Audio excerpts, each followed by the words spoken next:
the sound. Always makes for good ringtones.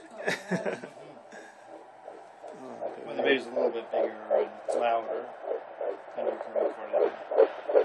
Use as a ringtone when your husband calls. And you're like, oh, that's Daddy. Daddy's calling. Oh, baby. It sounds strong. Oh, yeah. Nice strong heartbeat.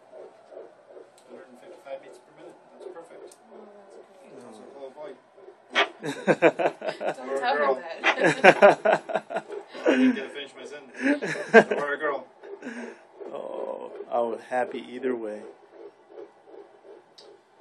So if you'd like, since you'll have a whole another month to think about it, if your husband can talk you into it, at the next appointment, just make an appointment with me, and we can just schedule the ultrasound.